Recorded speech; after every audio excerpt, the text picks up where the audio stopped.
Hey, family. As an artist, what do you do when it seems like your one main source of income dries up overnight? Poof, it's gone. Are you worried? Well, most would be, and it's something I've gone through as well. But let me share with you one main skill that would allow you to pivot anytime that you run into situations like this. And it's going to happen.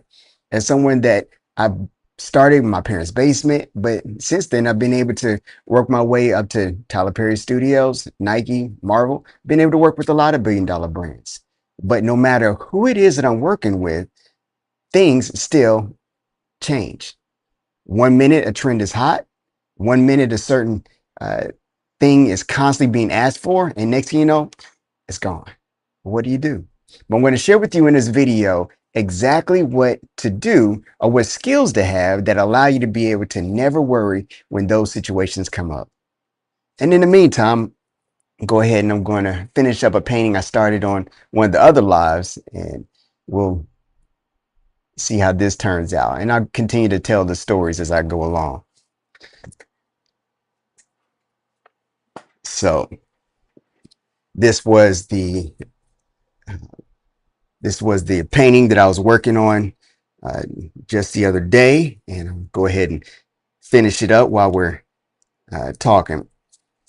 So when it comes to these trends, there's a lot of trends out there that different companies will ask for, and sometimes they are great. You know, they're able to pay for uh, the things that, you know, your bills, you know, take care of the family. But at some point, these things, they always tend to shift, you know, whether it's just economic reasons, you know, within a company, or even things that uh, happen in the government. Sometimes a recession, those things can change depending upon who it is that is paying for these things. If it's individuals, then we know that easily their pockets can be affected. They don't have the long money, as it were, that maybe a large corporation would have. But then if it's something that's you're getting your money from the government, well, we've seen that even in recent years to where the government money seems to dry up, and you've been a government employee for, you know, decades, and now all of a sudden that money is not so reliable anymore. Well, I remember once in 2007, 2008, I'm sure many of you may remember that we had a recession going on in the country. And with that, it made it very hard for people to have extra income, you know, things to be able to frivolously spend on if it was an art piece that it's not something that they needed, but it's just something that they wanted. And at the time, I was doing a lot of automotive work for individuals painting on motorcycles, murals, and cars at the time. But then all of a sudden, people just didn't have the income, the disposable income to just get the things that they wanted, and work just slowed up, you know, to a complete halt. And so that was a real situation. I had to figure out how am I going to, you know, get beyond here. And then I was able to pivot because there was certain skill sets that I had when it came to understanding how to paint on pretty much any surface. And I was able to make some calls, and next thing you know, I was working in the film industry. So it's something that when you're able to know different surfaces, how to paint on any surface that you may be asked to paint on, doesn't matter the subject matter. The bigger issue is the surface itself. So the fact that I knew how to paint on walls, any kind of wall that was I was given, I knew how to paint on motorcycles, metal, really. None of the different shifts when it came to recession or what have you would affect me. And so that would be the thing that I would mention to anyone. This knowledge or being able to work on any surface is what will bulletproof your art career. You'll never have to worry about how am I going to bring money in, because if you can work on any surface, well, now you'll be able to, again, paint on walls, you'll be able to paint on vehicles, you'll be able to paint on anything that someone may ask you to do. And so you'll never have to turn down money. You'll be able to create uh, designs that can go on anything for any particular purpose. I remember once when it came to uh, that industry, once I started working in film, then they would ask me to paint on just about all kinds of surfaces, everything that you can think of. And the ability to not have to say, I don't know how to paint on that was everything. That's what allowed me to always be able to get a paycheck. So when I started thinking about, my career and how have I been able to shift no matter what changes were thrown at me, I just had to realize it was because I was able to never have to say no to a project because it wasn't something that I knew, a surface I knew how to work on. And that's really the big difference. I'll give you an example. Let's just say you know how to paint a horse. Fine. But then they ask you to paint this horse on a wall. Okay, maybe you can do that. If it's a brick wall, is it going to be a wall that is in a house? What's the surface? There's going to be a different way in which you're going to have to paint it depending upon what it is. You know, and for anyone that's wondering, how do you paint beyond what you're used to? Well, uh, I have um, a document that will help get you started and that will help to answer a lot of the surface questions that you may have. And that's the one thing I want to do, is I want to be able to help artists to navigate these ups and downs that may come in a career, so that you're not worried about it. One of the next big advantages are things that you want to learn how to do is going to be use of different tools. There's so many different tools that you can use. You don't have to just use a paintbrush. We know that if you took art in school, that was something that your teacher's going to have you doing, is using a regular paintbrush. But in the real world, you got to go way beyond just a traditional paintbrush, because there's too many different uh, types of, I guess, end results that a client may want. And then it just allows you to be able to never have to say no, as already mentioned, which is going to be your main benefit, is not having to do that. So instead of using a brush, you may have to spray it. What kind of spray gun are you going to use? Are you going to use a larger gun like what you would use for painting a car, an HVLP? Or would you use an airbrush, something that you can dial in and paint a lot smaller, more detail? Did you know with an airbrush you can actually get the uh, a line that is as thin as a pencil? Did you realize that? So being able to have uh, a piece of equipment that you can use that allows you to be able to spray your paint on, well, that really helps you out, especially if you're painting on something like, let's say, um, a brick wall, something that has a lot of uh, ins and outs or texture to it. It's going to drastically help you to be able to paint faster. You know, you're not going to be frustrated with your brush trying to go over the different uh, surfaces, you know, texture differences. You're not going to have to worry about that anymore. So these are all the things that by understanding your surfaces, the differences in them, the different types, then you have to think about the different types of paint. You know, what paint goes best on this surface? I just got right before I started this live, I got off of the phone and the company, they asked me what surface do I like to paint on best. And this is for a real commercial project that's coming up. It's for the General. You may have heard the General commercial for the insurance commercial. It has the little uh, animation of the General. And a lot of times Shaq is on, he does these commercials with this.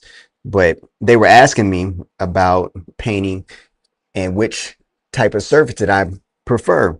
And the reason why is because it's a commercial that they're going to build the actual surface, then they can actually choose different types of surfaces.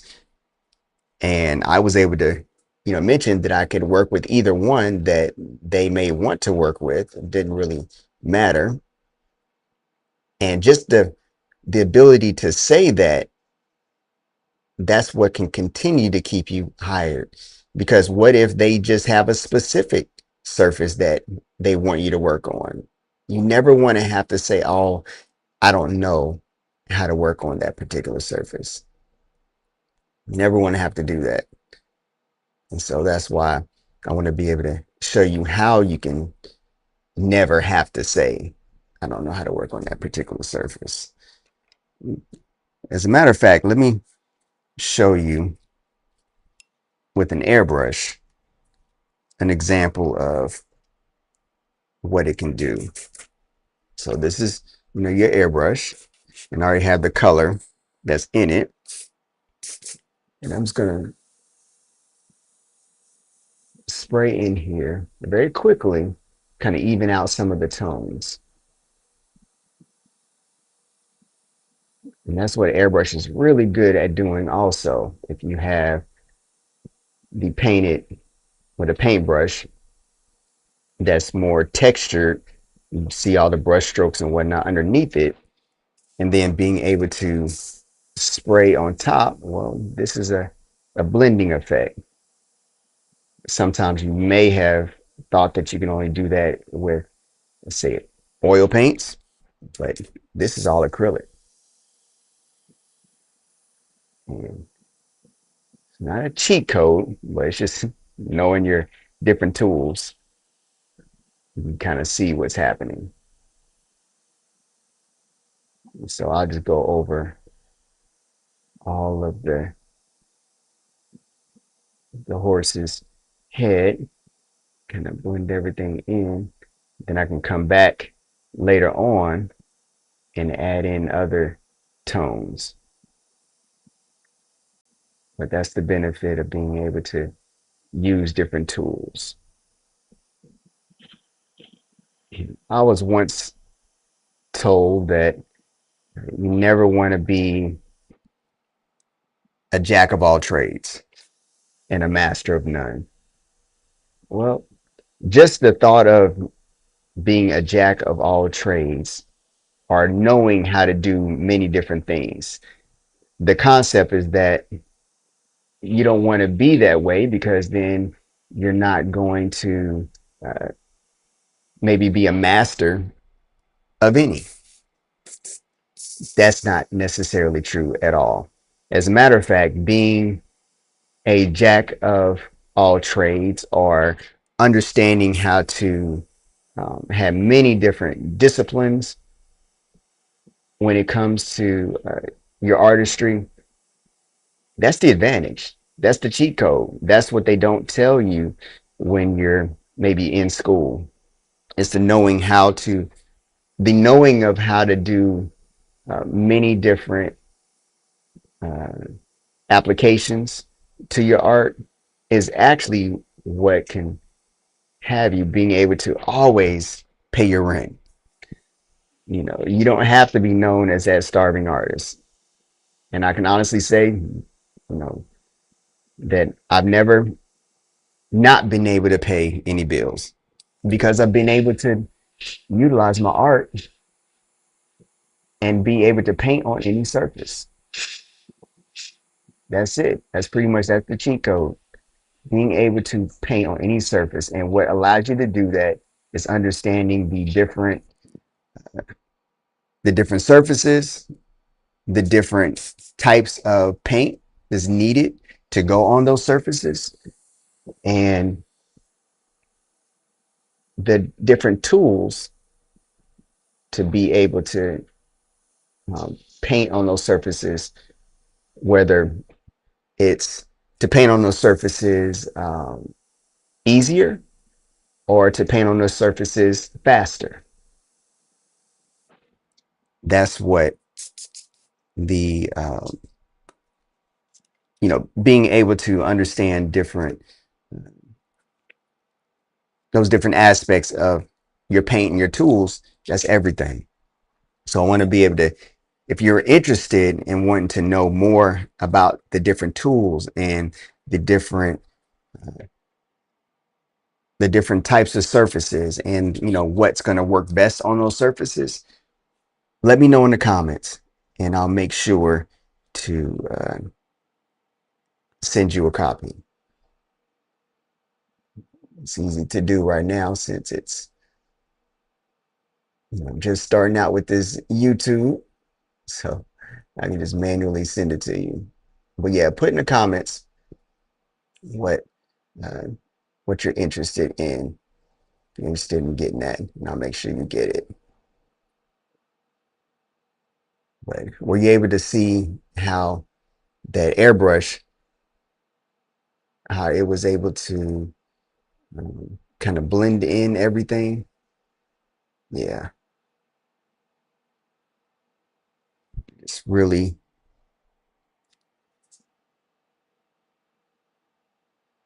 helps to make things a little bit smoother.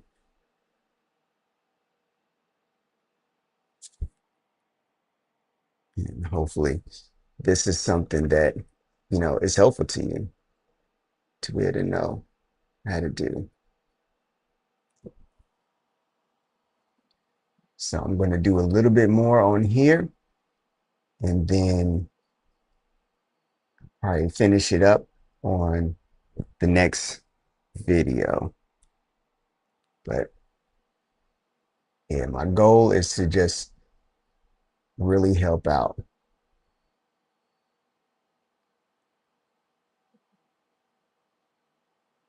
to kind of see how this goes together.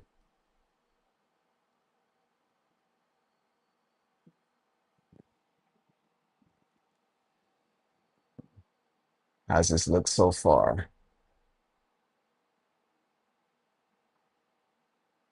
Yeah, painting in this way is something on YouTube. Painting live is something that's new for me. So let me know in the comments, what do you think? Is my stories, are they helpful to you? Or do you want to learn something different? That's what I'm here for.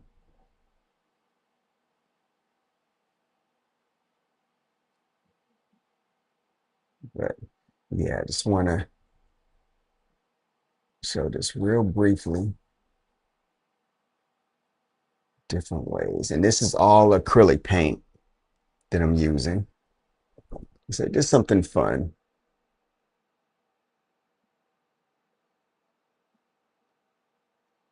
And maybe what I'll do in the future is the paintings that I'm painting live, maybe I'll put them up for sale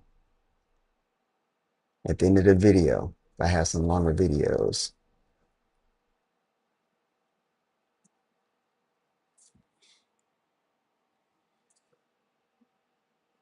There's so many different tools, mediums, and things that you can use that allow you to be able to paint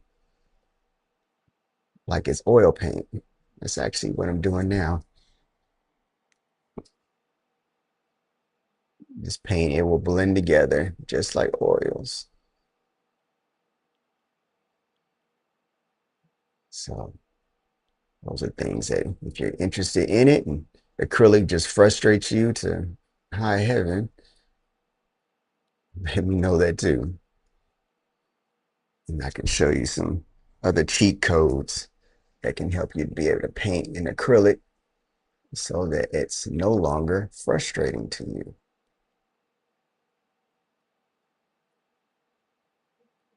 See how this is blending together like oil paint?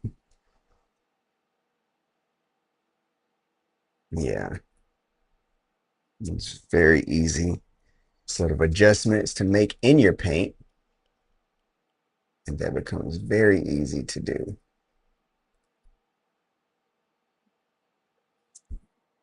And with an airbrush, I can go back and forth. I can I like to use a paintbrush just because it allows me to have a little bit more texture in my painting versus just everything being super smooth.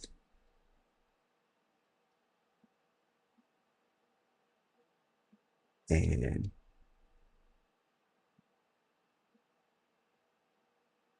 I just, because this is not for a client, it's just personal preference.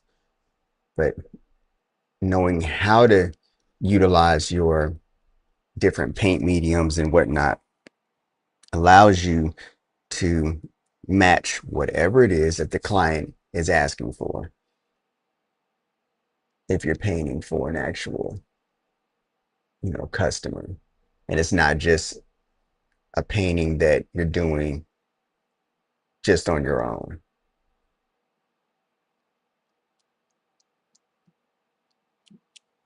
Yeah, this will bulletproof your career.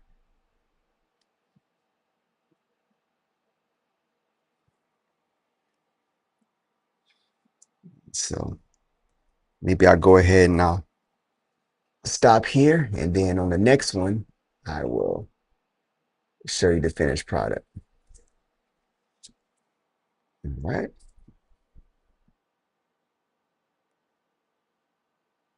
Talk to you soon.